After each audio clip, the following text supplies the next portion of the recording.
Donc, j'espère que vous voyez bien tous. Bonjour à tous d'ailleurs.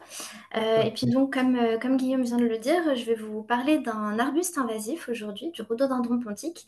Et donc, je vais vous présenter mes travaux de thèse qui portent sur les risques liés à l'invasion des forêts du domaine atlantique français par ce rhododendron pontique.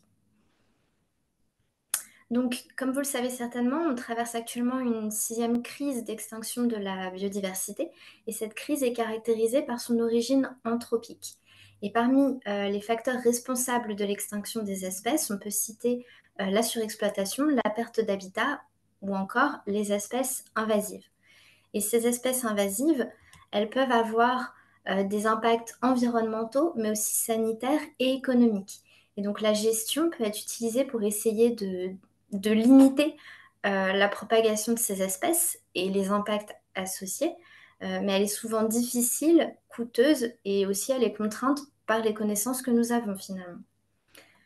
Si on s'intéresse plus particulièrement aux communautés végétales, eh bien, on se rend compte que si beaucoup d'études portent sur les milieux ouverts, il y en a assez peu sur les forêts, parce qu'elles ont été longtemps considérées comme étant très résistantes aux invasions.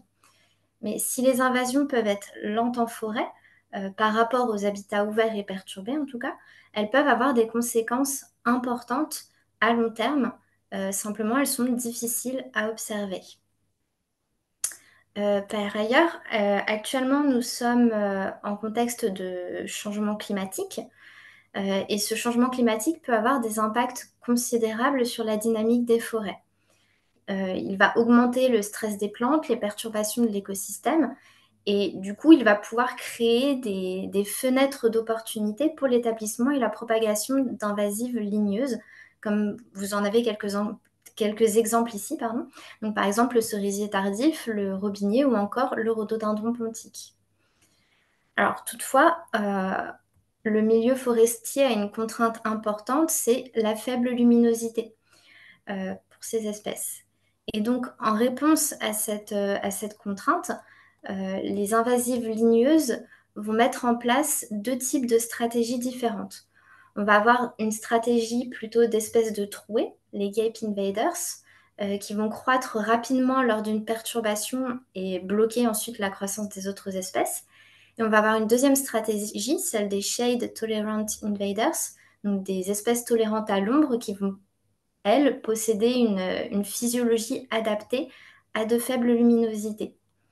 Mais dans le cas du rhododendron pontique, eh bien, la littérature nous a appris qu'il était capable de se développer à la fois dans des milieux ouverts et dans des milieux fermés. Donc finalement, il n'a pas l'air d'être associé spécifiquement à une de ces deux stratégies. Et donc, ça interroge un petit peu sur le fonctionnement de cette espèce. Par ailleurs, on sait que le rhododendron pontique est une espèce qui est de plus en plus fréquemment signalée en France, notamment dans les forêts bretonnes et normandes. Donc, Guillaume vous l'a dit précédemment, en 2018, le laboratoire Edizan a été sollicité par le Conservatoire du littoral pour étudier cette espèce, suite à une sollicitation du Conservatoire du littoral qui avait constaté l'envahissement particulièrement important du bois du Breuil en Normandie. Donc vous avez à droite une carte qui représente ce bois du Breuil qui fait 120 hectares. Et donc chaque point correspond à un recouvrement au sol du rhododendron. Et plus vous tendez vers le rouge, plus vous allez avoir un recouvrement important par le rhododendron au sol. Et donc à titre indicatif, sur les 120 hectares du bois du Breuil, en 2007, il y en avait 46 hectares qui étaient envahis par le rhododendron. Et en 2013, on était passé à 53 hectares envahis par le rhododendron. Donc, euh, c'est un arbuste très joli, vous pouvez le voir ici, mais il se pose quand même la question de savoir les risques finalement qu'il pourrait représenter pour la forêt atlantique française. Et donc, pour tenter de répondre à cette question, j'ai eu plusieurs objectifs au cours de ma thèse. Et le premier, c'était de réaliser un état exhaustif des connaissances sur le rhododendron. Ensuite, d'élaborer un diagnostic de cette invasion dans le domaine atlantique français, d'étudier la biologie et la dynamique des populations du rhododendron pontique, et enfin d'analyser les impacts de son invasion sur la biodiversité et le fonctionnement des écosystèmes forestiers. Et donc, à présent, je vais vous présenter les principaux résultats de ces études et je vais commencer par un petit état de l'art sur le rhododendron pontique. État de l'art qui a été enrichi durant ma thèse par les observations que nous avons pu faire sur le terrain et qui a fait l'objet d'une monographie publiée dans la revue Botany Letters et dont je vais vous présenter à présent les points les plus importants. Donc, le rhododendron pontique est une espèce de la famille des Éricacées qui se divise en deux sous-espèces. Donc, le rhododendron pontique sous-espèce ponticum que l'on va retrouver sur le pourtour de la mer Noire et le rhododendron ponticum sous-espèce baeticum que l'on va retrouver quant à lui dans la péninsule ibérique. Et donc c'est cette sous-espèce-là qui a été importée de la péninsule ibérique jusqu'aux îles britanniques dans un premier temps, puis des îles britanniques à l'Europe continentale dans un second temps. En France, le rhododendron pontique envahit principalement des écosystèmes forestiers du domaine atlantique, en particulier sur des sols qui vont être acides, euh, pauvres en nutriments, mais humides également. Il s'est très bien acclimaté au climat océanique et donc il tend à s'échapper des cultures pour envahir les sous-bois et parfois les landes également. Pas trop en France. Donc il peut former une litière épaisse et récalcitrante qui va se dégrader lentement et donc impacter la disponibilité des nutriments pour les plantes. Et également, il est capable de former des buissons monospécifiques denses qui vont faire de l'ombre aux espèces végétales indigènes du sous-étage. Et du coup, les espèces herbacées vont mourir et la régénération naturelle va échouer. Par ailleurs, la gestion du rhododendron pontique est très difficile et coûteuse, notamment en raison de ses grandes capacités de repousse et de sa résistance importante aux pesticides. Voilà. Donc, juste une petite aparté à présent pour vous faire part d'une découverte que l'on a fait sur le terrain. C'est la présence de ce champignon, Pycnos tisanus azalea, que l'on a découvert sur les bourgeons du rhododendron et qui jusque-là n'était pas mentionné en France. Donc voilà, juste une petite aparté. Donc, si on fait un petit résumé de tout ce qu'on a pu apprendre grâce à cet état de l'art, et bien finalement, il nous a permis on a rassemblé beaucoup de connaissances sur le rhododendron pontique, mais on s'est rendu compte que l'essentiel des connaissances qu'on avait sur le rhododendron, elles provenaient des îles britanniques. Il a été très peu étudié en Europe continentale et plus particulièrement en France. On a très peu de références concernant le rhododendron en France et la majorité de ces références correspondent à des indications de présence et pas à des études en fait. Donc pour la suite de mon travail, une étape importante a été de rassembler ces indications de présence et de les compiler pour réaliser finalement un inventaire des zones envahies. Donc, on a pu identifier 722 points de présence, sauf que comme il s'agissait principalement justement de données de présence sans indication du caractère invasif du rhododendron, il a fallu vérifier ces données via une phase de prospection. Et donc cette phase de prospection nous a permis d'identifier 148 points en forêt où le rhododendron est effectivement invasif, a un caractère invasif. Et donc, c'est ces 148 points à partir desquels j'ai pu mener à bien mes différentes études que je vais vous présenter. Donc, en commençant par une étude sur les facteurs qui influencent la distribution du rhododendron pontique. Et donc, cette étude est actuellement en cours de soumission dans un journal. Le climat est un facteur clé de la distribution des espèces. Et à ce titre, le changement climatique risque d'avoir des impacts considérables et notamment pourrait promouvoir l'établissement et la propagation des espèces invasives. Donc, pour détecter les espèces ayant un potentiel invasif élevé et anticiper leur propagation, on peut utiliser des modèles de niche. Et pour modéliser la niche d'une espèce, on est confronté à trois problèmes. Il faut vérifier le conservatisme de niche, puisqu'on part du postulat que la niche invasive sera identique à la niche indigène existante, mais il peut y avoir eu une modification de cette niche en raison de changements évolutifs, d'hybridation ou simplement parce qu'on a des prédateurs ou des pathogènes qui sont absents dans la nouvelle aire de répartition. Également, avec les modèles de niche, on part du postulat que les populations sont à l'équilibre, mais ce n'est pas forcément le cas dans un contexte d'invasion. Et donc, il faut pouvoir différencier les absences liées à l'environnement de celles qui sont seulement causées par des limites de dispersion. Et enfin, une présence de l'espèce ne signifie pas forcément invasion. Donc, c'est pourquoi on a simplement travaillé sur les 148 points qu'on a vérifiés et que je vous ai présentés précédemment. Donc pour cette étude, on a posé deux hypothèses.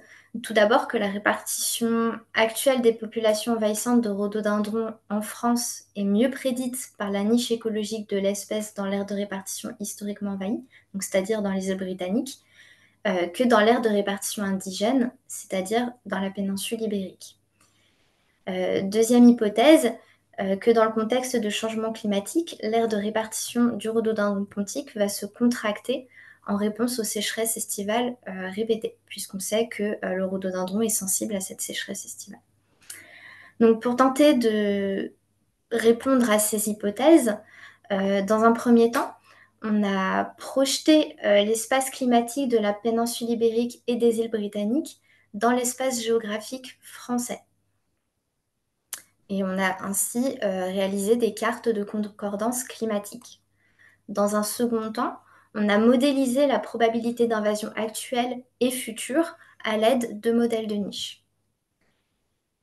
Et donc, si on regarde les résultats à présent, donc les résultats pour les cartes de concordance dans un premier temps, donc vous avez les aires d'indigénat et d'invasion représentées à gauche, et puis à droite, vous avez les cartes de concordance climatique avec en rose les 148 points qui ont été vérifiés sur le terrain, et en bleu la projection de l'espace climatique. Et donc on peut voir finalement que l'utilisation de la niche indigène, elle donne une aire de répartition qui concorde peu avec nos observations de terrain, avec nos 148 points. Par contre, on a une meilleure concordance en utilisant l'aire d'invasion, en utilisant la niche de l'aire d'invasion historique. Si on regarde à présent les résultats pour le modèle de niche, donc on a la probabilité d'invasion par le rhododendron pontique en France qui est représentée sur cette carte. Et donc plus on tend vers le rose, plus on va avoir une probabilité d'invasion qui est forte. Et donc, les résultats obtenus nous ont permis de déduire que la distribution du rhododendron est fortement influencée à la fois par le pH du sol et par la température minimale du mois le plus froid. Et finalement, on va retrouver le rhododendron dans des conditions climatiques similaires à celles de l'ère d'invasion historique dans les îles britanniques. Et enfin, par rapport à la répartition actuelle du rhododendron pontique en France, donc les 148 points dont je vous parlais précédemment, on a une niche réalisée qui est plus petite que la niche potentielle que vous pouvez voir ici. Si on s'intéresse à présent à ce qui va se passer dans le futur, donc pour trois scénarios différents d'augmentation de la température, eh bien, on peut observer dans un premier temps qu'on a une expansion de la niche potentielle, quel que soit le scénario envisagé. Et puis par contre, dans un second temps, on va avoir une stabilisation pour le premier scénario. Mais par contre, pour les deux autres scénarios, on va avoir une contraction de la niche en réponse à l'augmentation des températures. Et donc avec une quasi totale disparition du rhododendron. Et donc, à présent qu'on connaît la niche réalisée et la niche potentielle du rhododendron pontique et les facteurs qui l'influencent, on s'est intéressé aux facteurs locaux qui influencent la dynamique des populations. Donc, cette étude a encore fait l'objet d'un article qui a été publié dans la revue Forest Ecology and Management.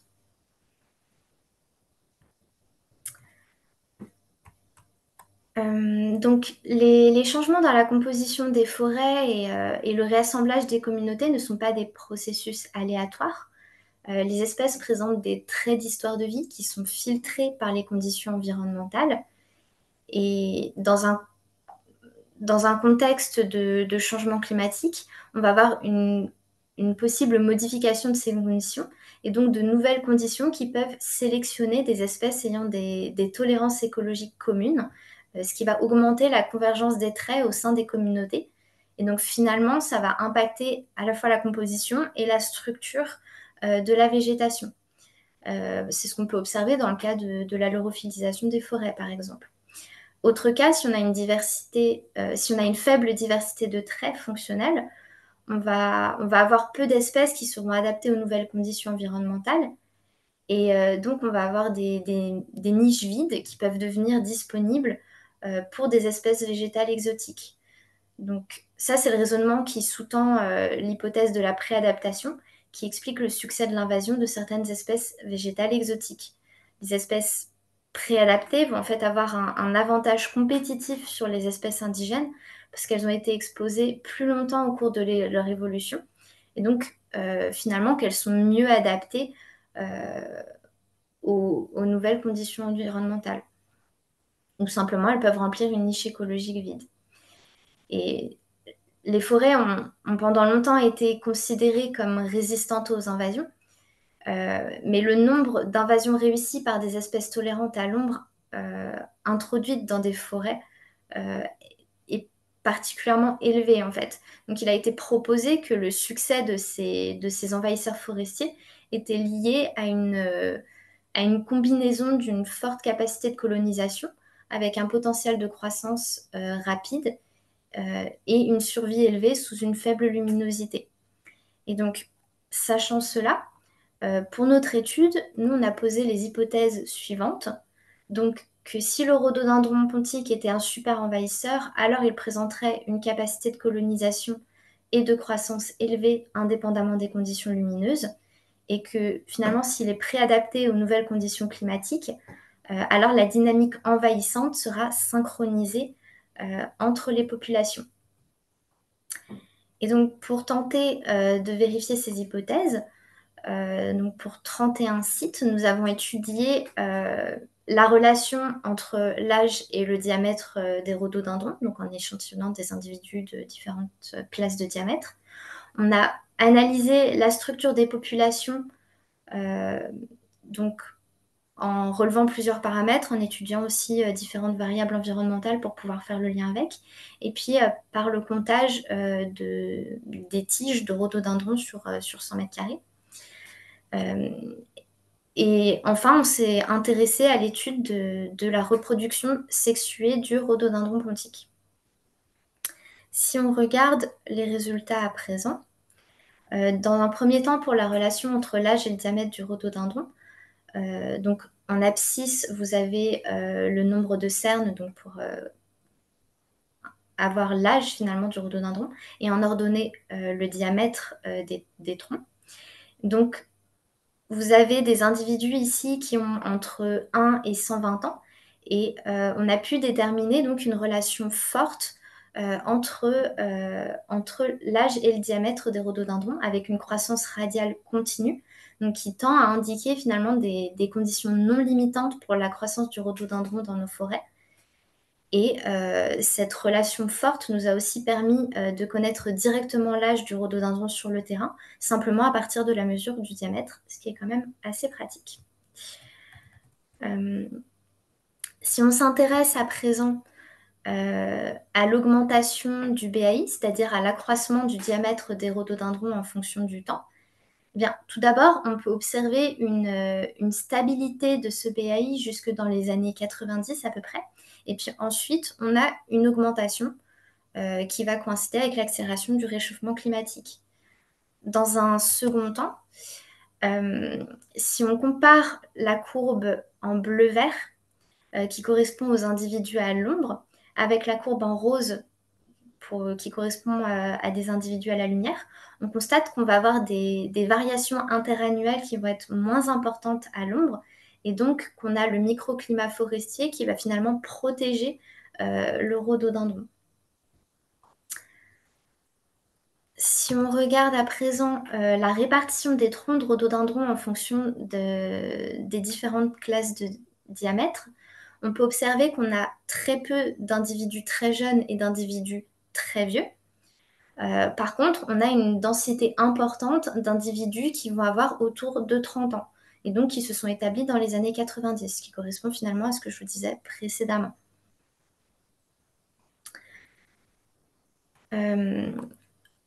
Autre petite étude, donc là, si on s'intéresse à la proportion de marcotte en fonction de l'humidité du sol, on voit qu'on a une relation significative.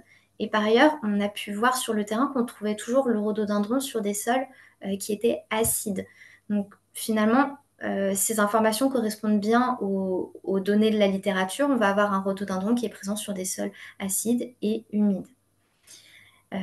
Si on s'intéresse à l'étude de la reproduction sexuée maintenant, eh bien, on a pu mettre en avant qu'on avait une production importante de fleurs, de graines, de fruits, mais que cette reproduction était moins performante à l'ombre qu'à la lumière. Par exemple, on avait moins de graines à l'ombre qu'à la lumière. Et donc, en dépit de... Donc, on a une production importante de graines, moins importante à l'ombre que la lumière, mais malgré le fait qu'on ait beaucoup de graines de rhododendron, on a observé très peu de semis sur le terrain, très peu de très jeunes individus. Donc, ce qui tend finalement à indiquer un problème de recrutement pour le rhododendron pontique en France et une nécessité du rhododendron d'avoir des microcytes particuliers pour pouvoir assurer son succès invasif. Voilà. Donc, cette étude de la dynamique des populations du rhododendron a mis en évidence une influence des conditions lumineuses sur l'efficacité de la reproduction. Et par ailleurs, on a plusieurs études dans la littérature qui ont rapporté une différence de forme de croissance en fonction des conditions lumineuses. Donc, ça nous a conduit par la suite à nous intéresser à l'architecture du rhododendron pontique. Donc pareil, architecture qui a fait l'objet d'un article qui est actuellement en cours de soumission.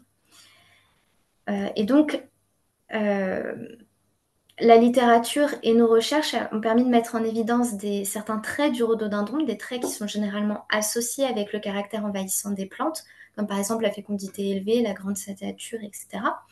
Mais par contre, il n'y a pas d'études sur l'architecture. Or, la ressource lumineuse est un facteur important en milieu forestier. Donc, comme je l'ai présenté précédemment, les espèces invasives forestières mettent généralement en place une des deux stratégies suivantes, donc soit Gape Invaders, soit Shade Tolerant. Et nous, on a cherché à savoir comment fonctionnait le rhododendron. Et plus particulièrement, on s'est demandé, on a cherché à savoir si le rhododendron présentait des schémas de développement différents en fonction de l'intensité lumineuse, si ces changements architecturaux se produisaient entre ramets, mais aussi au sein d'un ramet, et enfin s'ils étaient associés à des changements dans la morphologie et dans l'écophysiologie des feuilles. Donc, pour répondre à notre première question de recherche, on a prélevé au hasard des ramettes à différents stades de développement, jeunes individus jusqu'aux arbustes sénescents, sous des conditions de lumière différentes. On a décrit la structure de ces individus, donc qualitativement et quantitativement, et on a représenté chaque plante décrite avec des dessins comme ceux que vous pouvez voir actuellement, avec la représentation des tiges, des nœuds ou encore des bourgeons floraux. Pour répondre à la deuxième question de recherche, on a étudié plus spécifiquement des rhododendrons ayant sur un même ramette des branches à l'ombre et à la lumière afin de pouvoir comparer au sein d'un ramette. Et on a évalué. Et oui, voilà. Et enfin, pour répondre à notre troisième question de recherche, on a mesuré et comparé les échanges gazeux ainsi que les traits morphologiques de feuilles à l'ombre et à la lumière. Donc, à partir de ces descriptions qualitatives et des comparaisons quantitatives, on a pu identifier différents stades de développement du rhododendron, ainsi que les stratégies mises en place en fonction des conditions lumineuses. Donc, à la lumière, on va avoir un rhododendron qui se complexifie plus tôt qu'à l'ombre, avec une floraison plus intense et plus précoce. Et par contre, à l'ombre, on peut observer un phénomène particulier, c'est que les branches inférieures qui s'effondrent au sol, si on a une humidité suffisante, ces branches vont pouvoir marcoter. Et donc finalement, on a deux stratégies différentes en fonction de la disponibilité de la lumière, avec une stratégie plutôt d'exploitation de la ressource lumineuse, de gap inverters quand on est au soleil, et une stratégie plutôt de shade tolerant, d'exploration de l'environnement pour les individus à l'ombre. Si on regarde à présent à l'échelle d'un ramette, on peut observer un peu le même schéma, c'est-à-dire qu'on va avoir les branches qui vont être en bordure ou en lisière qui vont être plus complexes et plus fleuries. Et par contre, à l'ombre ou à l'ombre de la forêt ou à l'intérieur de l'individu, donc à cause de l'autombrage, on va avoir des branches qui sont moins ramifiées et moins fleuries. Donc finalement, même au sein d'un ramette, on va avoir une capacité adaptative du rhododendron en fonction des conditions lumineuses. Donc l'environnement lumineux a également affecté les caractéristiques morphologiques des feuilles de rhododendron. Par exemple, à l'ombre, la surface foliaire des feuilles est plus faible qu'à la lumière, mais la SLA est plus élevée. Et voilà. Et malgré des feuilles plus courtes et plus étroites à l'ombre, on a quand même trouvé qu'on avait une capacité de photosynthèse et de respiration qui était identique, qui était assez similaire à celle des feuilles de lumière. Donc finalement, que la plante est capable de maintenir une efficacité d'utilisation de la lumière à l'échelle de la feuille en tout cas. Donc, on a acquis finalement de nombreuses connaissances sur la dynamique du rhododendron, sa capacité d'adaptation en fonction de son environnement. Et on a également montré qu'il pouvait avoir une forte densité au sol. Et donc, à présent, on va s'intéresser aux impacts de cet arbuste invasif sur la végétation herbacée. Et donc, cette étude a là encore fait l'objet d'un article qui a été publié dans Applied Vegetation Science. Donc, dans les écosystèmes forestiers, le taux de renouvellement est faible, donc les changements peuvent être difficiles à observer au niveau de la richesse et de la composition des espèces. Par contre, comme les envahisseurs peuvent modifier les filtres environnementaux et donc trier spécifiquement une série de traits, ça peut conduire à une homogénéisation fonctionnelle. Et donc, dans ce cas, on peut avoir des changements plus précoces au niveau de la composition et de la dispersion des traits. Et donc, ce sont ces changements qu'on a cherché à observer dans le cas de l'invasion par le rhododendron pontique. Donc, plus précisément, on s'est demandé si les conditions environnementales allaient différer entre des peuplements forestiers envahis par le rhododendron et d'autres non envahis.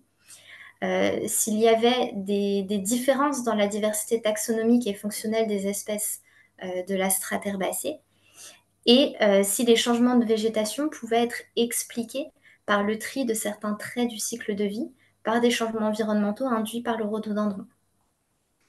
Donc, dans 32 sites, 32 forêts, avec à chaque fois une placette envahie qui était appariée à une placette non envahie, donc avec des conditions similaires. Nous avons réalisé, dans un premier temps, des relevés floristiques dans des quadrats de 400 mètres carrés. Donc au total, pour la strate-herbacée, on a pu identifier 131 espèces, mais on en a gardé seulement 54 pour la suite de notre étude, qui correspondaient aux espèces présentes dans plus de 5% de nos relevés.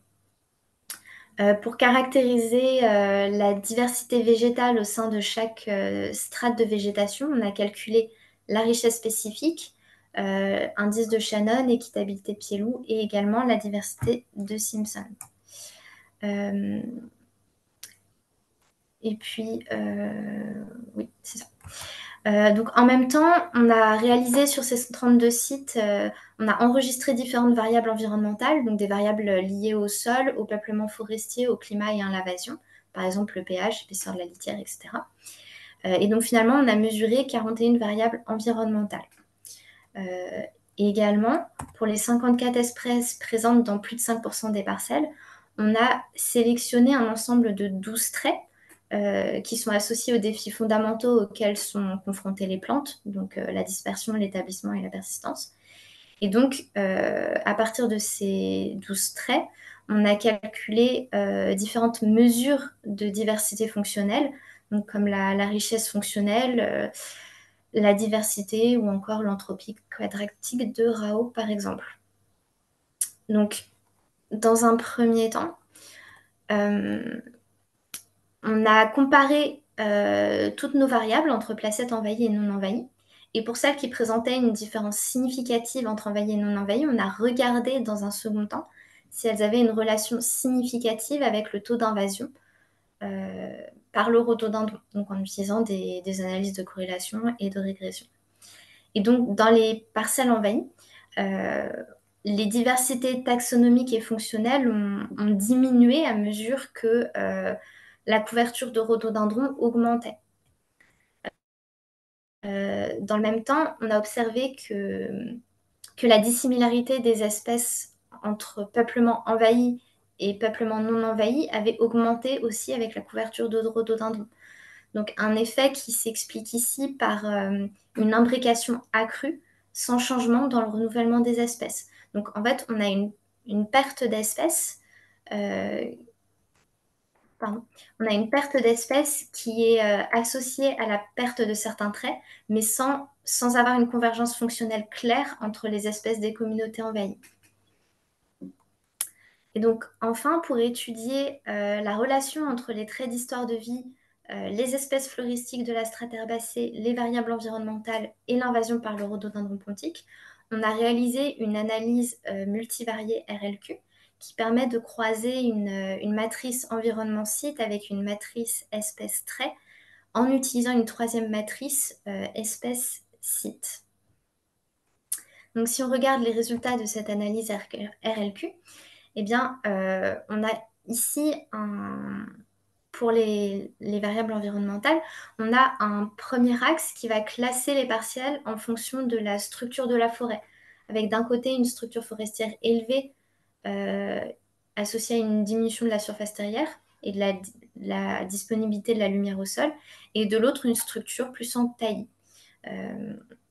Le deuxième axe était quant à lui expliqué plus par des variables pédologiques. Donc par exemple l'épaisseur de la litière qui était en score négatif et le pH du sol et l'hydromorphie qui était en score positif.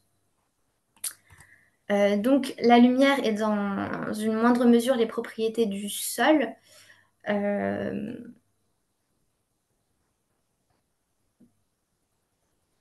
Pardon. La lumière est donc dans une... et les propriétés du sol sont les principaux facteurs environnementaux qui expliquent la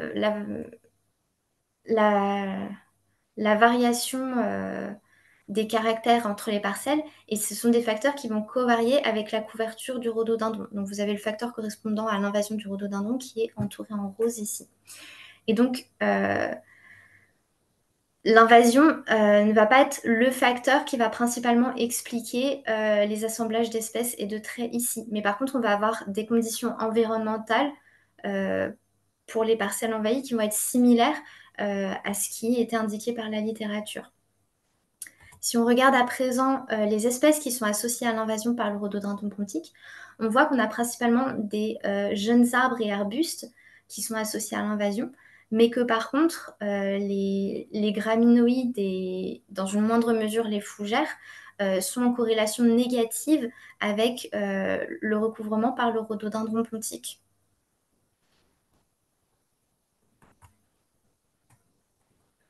Pour les traits, cette fois-ci, on retrouve bien des traits caractérisant les jeunes arbres et arbustes, donc ce qui correspond à ce qu'on a vu précédemment. Donc par exemple, une forme de vie phanérophyte, des valeurs élevées de la hauteur de la canopée ou encore le caractère ligneux de l'espèce. Donc ça suggère que les arbres et les arbustes réussissent mieux à s'auto-régénérer sous les canopées de rhododendron que dans les peuplements non envahis. Donc c'est un résultat qui était assez surprenant pour nous, puisque le rhododendron pontique est généralement considéré comme supprimant l'autorégénération forestière, et ce, même dans son aire d'origine. Mais cela peut malgré tout s'expliquer par un abrutissement qui est plus faible, car les buissons de rhododendron sont très denses et difficiles à pénétrer, et par la réduction de la couverture de graminoïdes sous le couvert de rhododendron, donc qui peut éviter une certaine compétition. Donc, ouais, pardon. Indépendamment de la couverture du rhododendron, d'autres traits ont été filtrés en fonction des conditions du sol. Par exemple, sur les sols acides, les sols acides étaient associés à des traits caractérisant des espèces caméphytes comme les éricacées, et les sols moins acides, souvent humides, ils étaient plutôt associés à des traits caractérisant des espèces plus exigeantes en azote. Donc, si on fait un petit bilan de tout ce qu'on a appris, finalement, qu'est-ce que toutes ces études nous ont permis d'apprendre sur les risques que le rhododendron pontique représente pour la forêt atlantique française? Bien, la tolérance à l'ombre du rhododendron est associée à une stratégie d'optimisation de l'acquisition de la lumière disponible, que contrairement à son aire d'invasion historique, le succès invasif du rhododendron pontique en France est limité à un niveau local en raison de l'absence de microsites favorables au recrutement des semis, et que finalement on a déjà des impacts précoces qui peuvent être observés dans les forêts envahies. Et donc toutes ces informations, elles nous donnent de nombreuses clés pour la gestion. Par exemple, les cartes de concordance et les modèles de niche peuvent permettre d'anticiper les invasions, et les connaissances sur les limites de dispersion de l'espèce peuvent aider à contrôler sa propagation. Alors bien sûr, de nombreuses recherches restent encore à mener, par exemple pour améliorer le modèle de niche en prenant en compte les données microclimatiques ou encore les données génétiques. Et donc, cette étude a permis d'apporter quelques connaissances sur les invasions en milieu forestier, mais elle rappelle aussi la nécessité de faire preuve de prudence lors de l'introduction d'espèces exotiques en milieu forestier afin d'éviter des impacts conséquents sur les écosystèmes. Voilà, merci pour votre attention. Merci beaucoup, Marion. Donc, on va passer à un temps de questions. Alors, il y en a quelques-unes dans le chat déjà. Alors, commencer à celle, j'ai répondu à certaines pour les questions un peu délicates de champignons. Euh, alors, il y a une première question. Est-ce qu'on sait quand le rhododendron pontique a été introduit en France initialement et quand il a commencé à s'installer en forêt? Alors on le sait, il faut juste que je m'en souvienne maintenant. Il me semble que c'était à la fin du 19e siècle qu'il a été introduit, si je ne dis pas de bêtises. Après, pour savoir, enfin, c'était principalement pour des raisons ornementales. En fait, il a beaucoup été planté dans les jardins à proximité des châteaux, etc. À partir de quand il s'est dispersé, c'est un petit peu plus délicat à dire. Après, on peut le voir par rapport à l'âge des individus qu'on a observés. Donc on voit qu'on a quand même énormément d'individus d'une trentaine d'années, donc ça donne une petite idée du moment où il a vraiment commencé à se disséminer dans les forêts finalement. Ouais, alors peut-être juste pour apporter un complément, il a été importé en France d'abord dans les parcs, donc plutôt fin 18e siècle. Et puis ça s'est généralisé effectivement au 19e siècle, à l'époque romantique, où on agrémente les parcs. Et il a été planté directement aussi en forêt, le long des allées forestières, pour des objectifs ornementaux. On a une mention de rhododendron dans une forêt du sud, enfin, du nord de l'Île-de-France, de 1928, de Jovet. C'est la mention en milieu naturel la plus ancienne, hein, dont on dispose. Voilà, en complément de réponse. Euh, Autre question. À quoi ressemble la niche écologique du rhododendron pontique dans son aire d'indigénat? Elle est pas bien grande. Non, en fait, concrètement, dans son aire d'indigénat, donc dans la péninsule ibérique, le rhododendron, il est très limité. Il est restreint dans des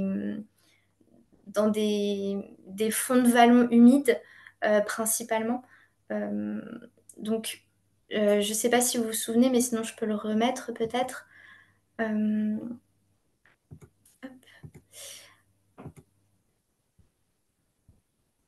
En fait, on a le rhododendron qui... Hop, où est-ce que c'est? Qui est présent que dans quatre endroits. Voilà, c'est ici. Il est présent que dans quatre zones dans son aire d'indigénat. Et en fait, même au sein de ces zones, il est très très peu présent. On a vraiment très peu d'individus. En fait, il faut savoir que dans son aire d'indigénat, c'est une espèce qui est considérée comme menacée, comme en voie d'extinction. Donc on va vraiment le retrouver juste dans des fonds de vallons humides. Et ils ont uniquement des individus assez âgés, mais qui vont pas qui se reproduisent très peu, ils n'ont pas de semis en fait. Voilà, je ne sais pas si ça apporte assez de réponses. Et qu'est-ce qui expliquerait cette terre très restreinte, quoi? C'est quoi une sorte de relique dans un refuge glaciaire ou... Alors oui, c'est ça. Et puis en fait, le rhododendron, il craint énormément les sécheresses estivales. Donc actuellement, il est plus adapté à son aire d'indigénat. En fait, il fait trop chaud pour lui. Du coup, il n'arrive pas à se régénérer. Je vais peut-être passer, il y a une autre question qui est directement liée. Si d'ailleurs tu peux remettre encore une fois la même carte.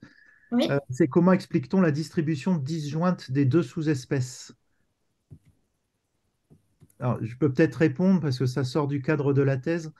Donc, on voit effectivement qu'il y a une aire assez vaste autour de la mer Noire. Donc, c'est-à-dire, il y a quelques stations encore en Bulgarie. Sinon, c'est la Turquie pour l'essentiel des populations.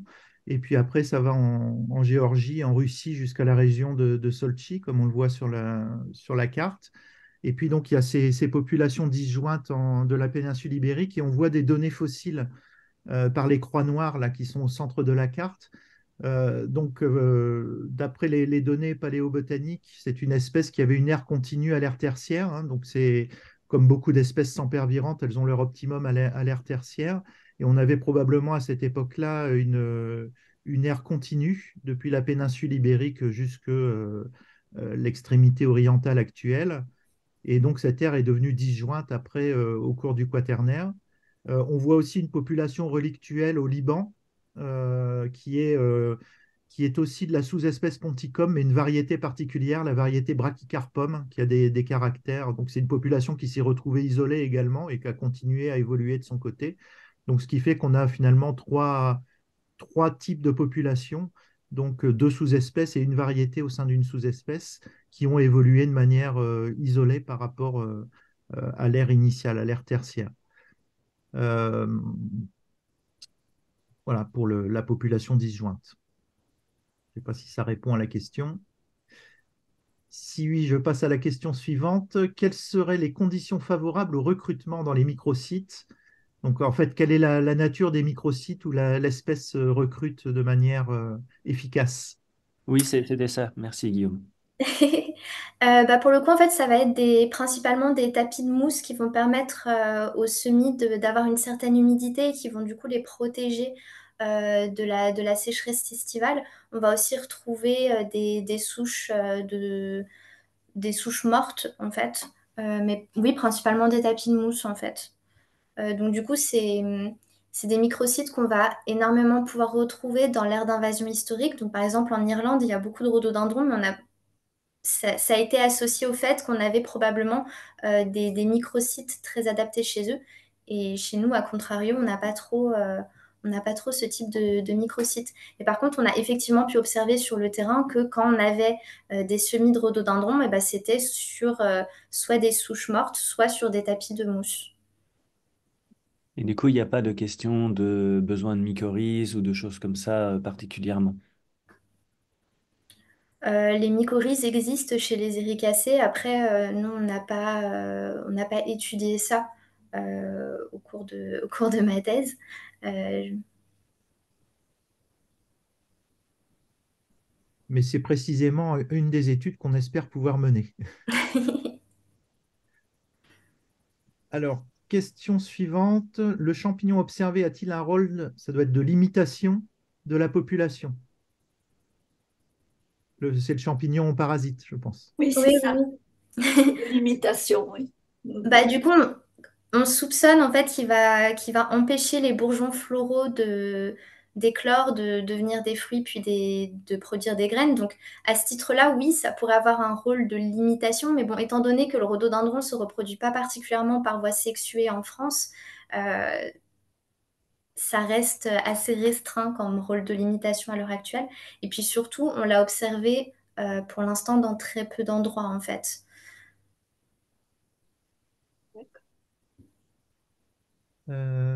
Alors, Je continue.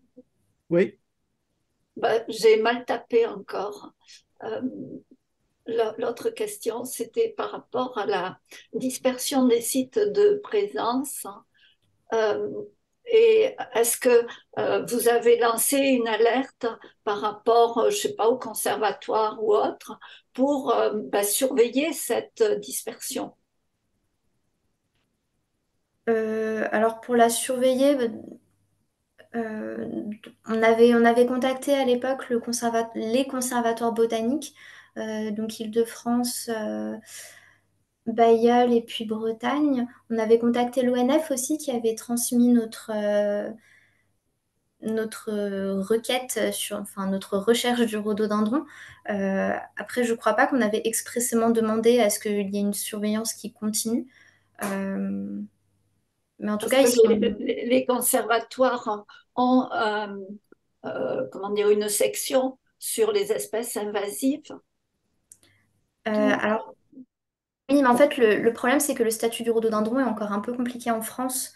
Euh, il est pas partout considéré comme une espèce invasive à l'heure actuelle. Donc, en Bretagne, c'est le cas. Euh, En Normandie, il me semble aussi, je suis plus très sûre, mais c'est pas le cas de partout en France. Donc, En bon, Nouvelle-Aquitaine, par exemple, ça l'est pas. non. Et Parce il que y a j'ai peu vu de chance, en fait, il y avait des points en bas. alors, il y a des points, mais il va pas être invasif là-bas, en fait. Ah, en fait, les points peuvent correspondre à des plantations directes, sans qu'ils s'échappent de culture. hmm. Et c'est D'accord, vous pour les ça. avez repérés, mais c'est pas dans votre logique d'étude. En fait, ils n'ont pas été conservés, c'est des points de présence uniquement, mais ils n'ont pas été conservés par la suite dans les points correspondant à un caractère invasif du rhododendron, parce que justement, il n'y a pas de caractère invasif dans cet endroit-là.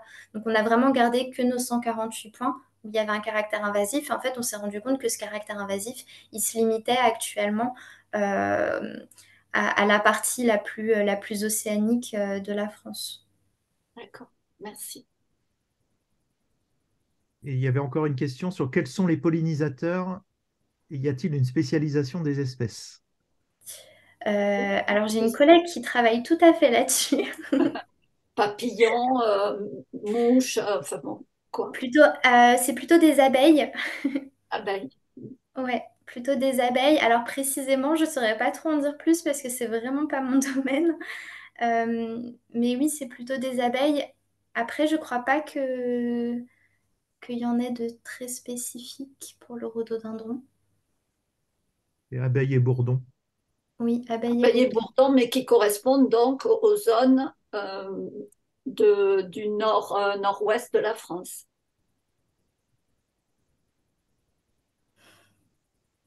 C'est c'est abeilles et bourdons globalement dans l'aire de répartition, y compris dans l'aire d'indigénat. D'accord. Merci. Je ne sais pas, dans le chat, je crois que j'ai fait le tour des questions. Je ne sais pas s'il y a d'autres questions orales.